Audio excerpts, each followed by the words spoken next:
नमस्कार दोस्तों, study point में आपका स्वागत है। मैं मोहन आपका स्वागत करता हूँ। कैसे हैं?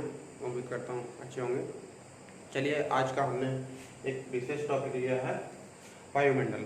वायुमंडल से एग्जाम में एक दो क्वेश्चन ज़रूर आते हैं, तो हम इसको बहुत ही आसान तरीके से हम पढ़ने की कोशिश करेंगे और एग्ज़ाम हॉल में ज़्यादा से ज़्यादा क्वेश्चन बना के आएंगे। तो चलते हैं हम वायुमंडल। वायुमंडल है क्या? वायु की वह परत जो पृथ्वी को चारों ओर से घेरे हुए है, उसको हम वायुमंडल बोलते हैं। जैसे ये पृथ्वी है, अब पृथ्वी को चारों ओर से वायु की जो परत है वो घेरे हुए है, उसको हम वायुमंडल बोलते हैं। अब वायु की बात आती है, यहाँ पे हमने सब लिया है। यहाँ पे वायु क्या है?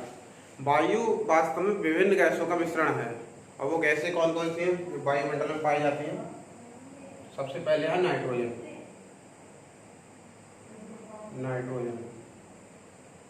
ठीक है, ये कितनी मात्रा में पाई जाती है? 78.8%। उसके बाद में आता है ऑक्सीजन।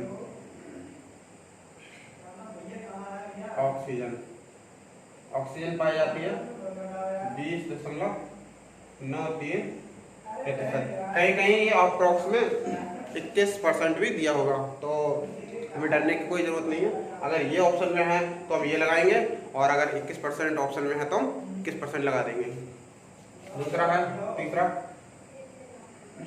आर्गन। ये अक्रिय गैस है, और क्वेश्चन में भी आता है कि कौन सी अक्रिय गैस है, तो आर्गन। ठीक है, इसका जो परसेंटेज है वो 0.93%।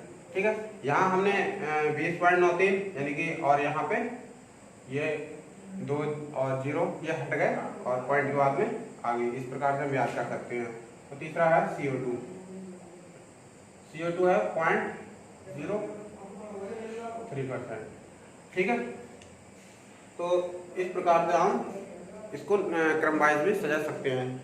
कई बार क्रम में भी आ जाता है कि घटते हुए क्रम में या बढ़ते हुए क्रम में भी पूछ लिया जाता है कि वायुमंडल में जो गैसों का क्रम है वो क्या है, तो नाइट्रोजन, ऑक्सीजन और आर्गन।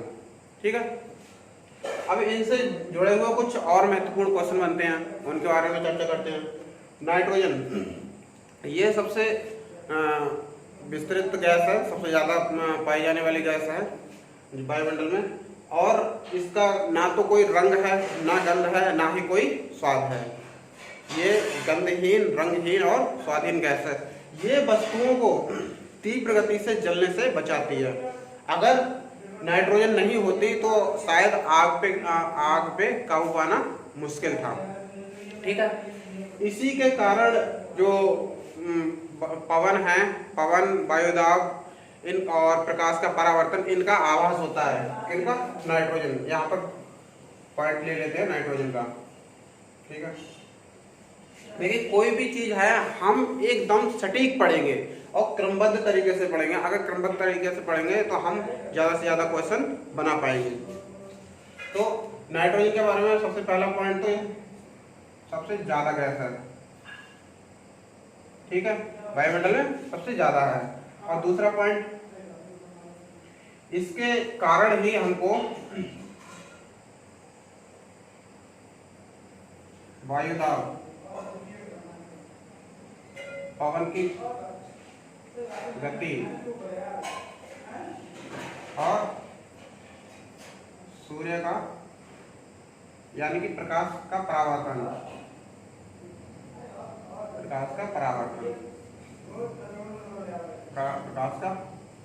का आभास होता है। इन तीनों का आभास होता है हमको, इसके कारण नाइट्रोजन की उपस्थिति में। इसका ना तो कोई स्वाद है, स्वादहीन, गंधहीन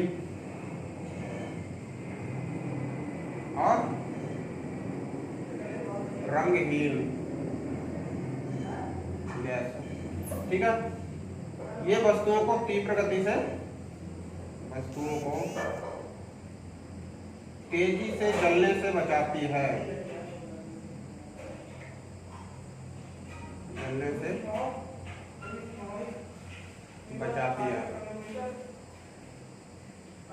ठीक है, और चौथा, इसकी उपस्थिति में जो पेड़ पौधे हैं वो प्रोटीन का निर्माण करते हैं, लेकिन नाइट्रेट के रूप में।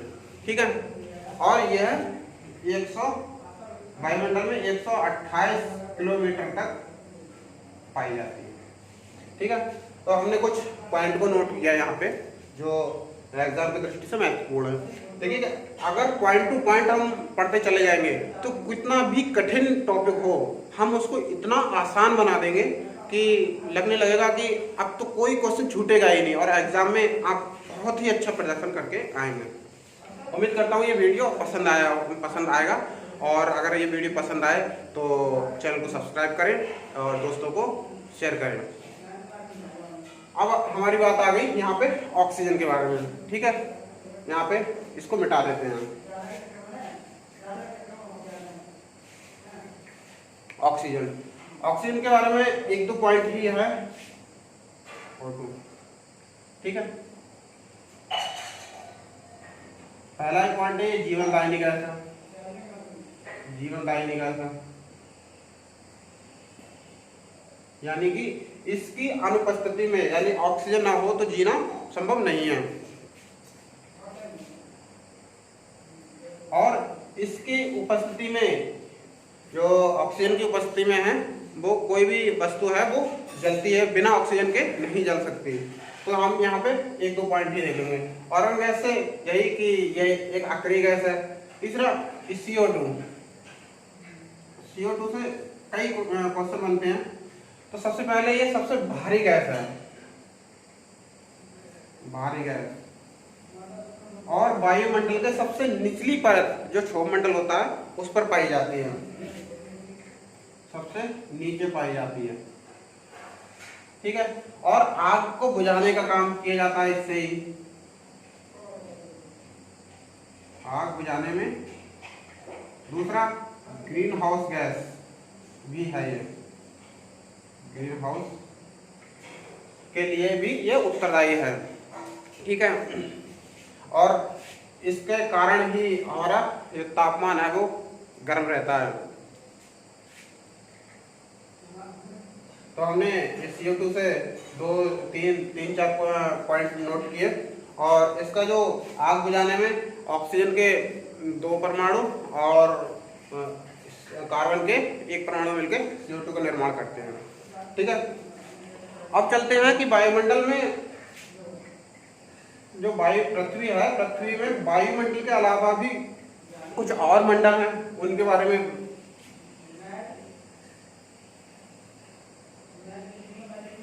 ठीक है, यहाँ ये वायुमंडल है। वायुमंडल के अलावा भी यहाँ पे स्थलमंडल और जलमंडल। ठीक है, इनसे भी क्वेश्चन आते हैं, इनको हम बाद में पढ़ेंगे नेक्स्ट वीडियो में। लेकिन जो ये तीनों का मिलन होता है यहाँ पे, वायुमंडल, जलमंडल और स्थलमंडल, उसको बोलते हैं हम जैवमंडल। कई बार क्वेश्चन में आया है कि जहां पर मानव जीवन है वो कौन सा मंडल है, तो जैवमंडल पे ही जीवन है। ठीक है, अब चलते हैं वायुमंडल के बारे में। वायुमंडल की कुछ परतों के बारे में चलते हैं। सबसे निचली परत जो है वो है, उसको बोलते हैं हम क्षोभमंडल या फिर ट्रोपोस्फेयर। ठीक है, ये ध्रुवों पे 8 किलोमीटर और विषुवत रेखा पे 18 किलोमीटर तक ये फैली है। यहाँ पे सबसे निचली परत है, और ये जाड़े के दिनों में नीचे और गर्मी के दिनों में ऊपर उठ जाती है। CO2 की मात्रा यहीं पे होती है उपस्थित। ठीक है, और यहाँ पर सबसे ज्यादा क्वेश्चन पूछे जाने वाला कि आंधी, तूफान, बरसात यानी मौसम संबंधी जो भी घटनाएं हैं वो किसमें होती हैं, क्षोभमंडल में। तो हम यहाँ पर एक दो पॉइंट लेंगे। ठीक है, यानी मौसम संबंधी घटना मौसम संबंधी घटना जो है वो क्षोभ मंडल में होती है। ठीक है। दूसरा, सब यहाँ पर सबसे भारी गैस पाई जाती है। ठीक। तीसरा कि इसके 1 किलोमीटर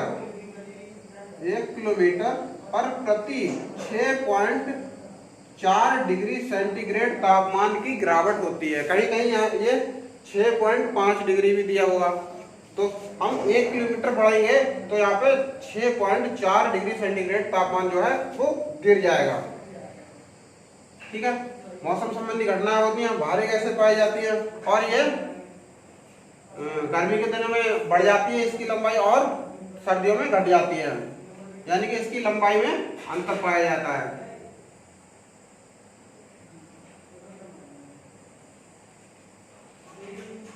अंतर पाया जाता है। मौसम संबंधी घटनाओं के कारण ही इसको संवहनीय मंडल भी बोलते हैं। ठीक है। अब इसके ऊपर जो परत होती है वो होती है 50 किलोमीटर तक। ठीक है। और उसको क्या बोलते हैं हम? 50 किलोमीटर तक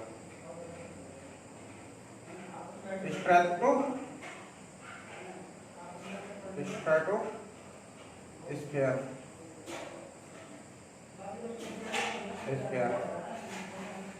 ठीक है। और इसको हिंदी में बोलते हैं कि बीच में है हमारा मध्यमंडल। ठीक है। मध्य मंडल, इसको मेसो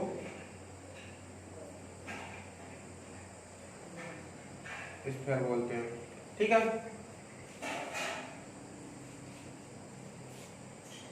अब इसको बोलते हैं हम हिंदी में समताप मंडल।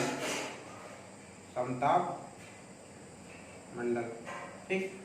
अब मंडल से ऊपर कौन सा होता है? यहाँ पे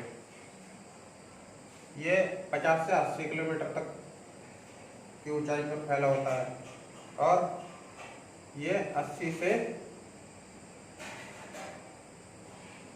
400 किलोमीटर तक फैला है। और इसके ऊपर इसका नाम है मध्यमंडल के बाद में आयन मंडल या फिर आयनोस्फीयर। ठीक है। और सबसे ऊपर जो मंडल है उसको बोलते हैं बहिर्मंडल।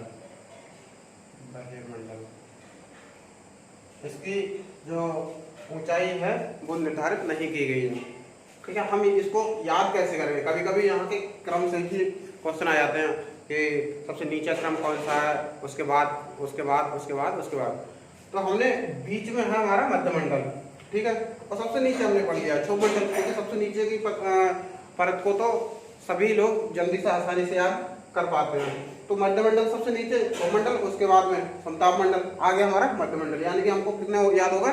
3। सबसे ऊपर है बहिर्मंडल, और उसके बाद में उससे नीचे आयन मंडल। ठीक है। तो हमको ये और ये यानी कि आयन मंडल और समताप मंडल याद करने में कठिनाई होगी। तो मध्य मंडल से ऊपर आयन मंडल, मध्य मंडल से नीचे समताप मंडल, सबसे नीचे क्षोभ मंडल, सबसे ऊपर बहिर्मंडल। तो क्षोभ मंडल, समताप मंडल, मध्य मंडल और आयन मंडल और बहिर्मंडल इस प्रकार से। ठीक है। इनकी जो ऊंचाई है वो भी दे रखी है, ये ध्रुवों पे है और ये विषुवत रेखा पे। ठीक है। अब चलते हैं हम समताप मंडल के बारे में। समताप मंडल में 2-3 पॉइंट हमको याद करने हैं। सबसे पहले तो ये मौसम संबंधी घटना नहीं होती है, यहाँ पे कोई भी मौसम संबंधी जो घटना है वो नहीं होती है। कारण नतीजा ये होता है कि ये वायुयान उड़ाने के लिए ये आदर्श परत मानी जाती है, यानी कि इस मंडल को वायुयान उड़ाने में आदर्श माना जाता है। इसलिए क्वेश्चन में आता है कि वायुयान किस मंडल में उड़ते हैं? समताप मंडल में। ठीक है। यहाँ पे एक और पॉइंट नोट करना है हमको,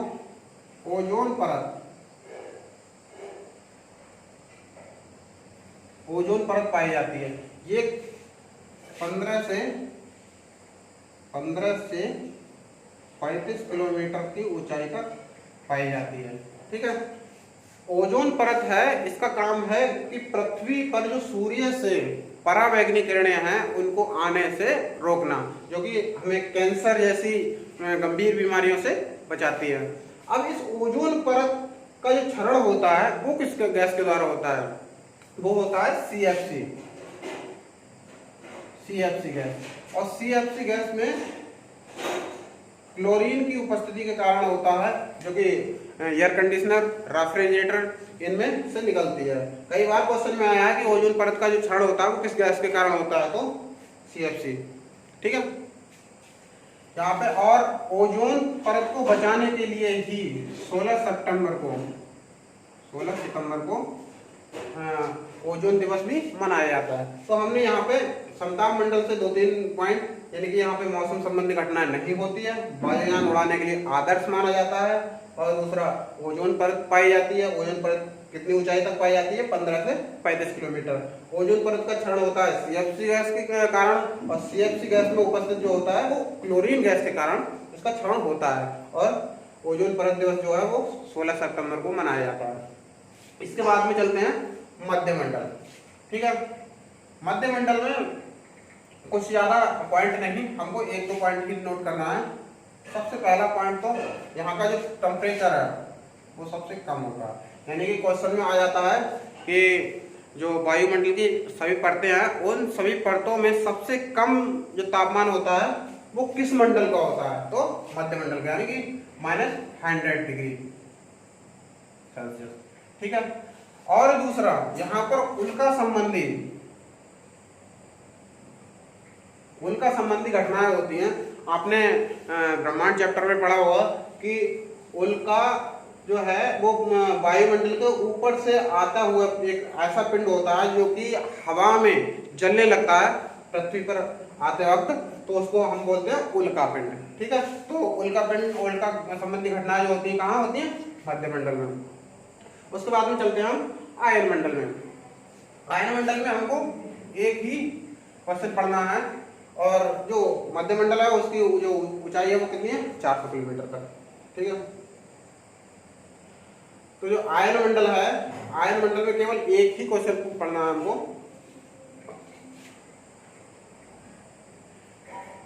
कि जो यहां से पृथ्वी से जाने वाली जो किरणें हैं, रेडियो तरंगे हैं, उनको आयनीकृत करता है। इसमें गुण होता है, आयनीकृत कर देता है, यानी कि वापस भेज देता है। ठीक है, तो इसमें जो रेडियो तरंगे हैं, रेडियो तरंगे उनको वापस भेज देता है। ठीक है, अगर क्वेश्चन में आ जाता है कि पृथ्वी से जाने वाली रेडियो तरंगे किस मंडल से वापस आती हैं? तो आयनमंडल से। ठीक है, उसके बाद में बहिर्मंडल, सबसे हमारा लास्ट का मंडल। इसकी कोई भी ऊंचाई निर्धारित नहीं की गई है। इसमें 1-2 पॉइंट हैं। सबसे पहला पॉइंट है कि यह सबसे बाहर का जो मंडल है वो है, और इसमें हाइड्रोजन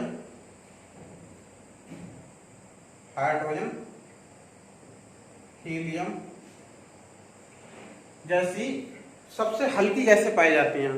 यानी कि यहाँ पर हमने पढ़ा था क्षोभ मंडल में सबसे भारी गैसें पाई जाती हैं, और सबसे भारी मंडल में जो वायुमंडल है उसमें सबसे हल्की गैसें पाई जाती हैं, हाइड्रोजन और हीलियम।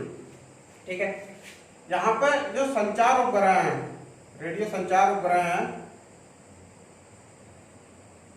वो यहीं पर स्थित किए जाते हैं, यहीं पर छोड़े जाते हैं। यानी कि कहाँ? वायुमंडल। अगर क्वेश्चन में वायुमंडल नहीं है तो हम आयनमंडल लगाएंगे। ठीक है, और हमने सबसे ऊपर वायुमंडल के बारे में पढ़ा, उससे नीचे आयनमंडल, मध्यमंडल, समताप मंडल और क्षोभमंडल, इन 5 मंडल के बारे में हमने पढ़ा। और यहाँ पर एक चीज और, ये क्षोभ मंडल में एक पॉइंट और नोट करते हैं CO2 के बारे में। जो CO2 होती है वो जो प्रकाश होता है सूर्य का उसको अवशोषित तो करती है, यानी कि आने तो देती है पृथ्वी तक, लेकिन जब वापस जाता है अंतरिक्ष में तब तो उसको नहीं जाने देता। यानी सूर्य का प्रकाश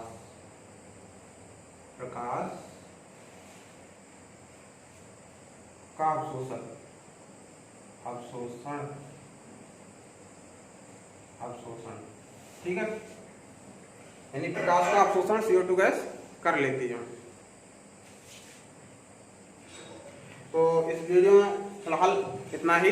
अगर वीडियो पसंद आई हो तो चैनल को सब्सक्राइब करना ना भूलें, और कोई भी वीडियो हो उसको पूरा देखें, ठीक है। नमस्कार।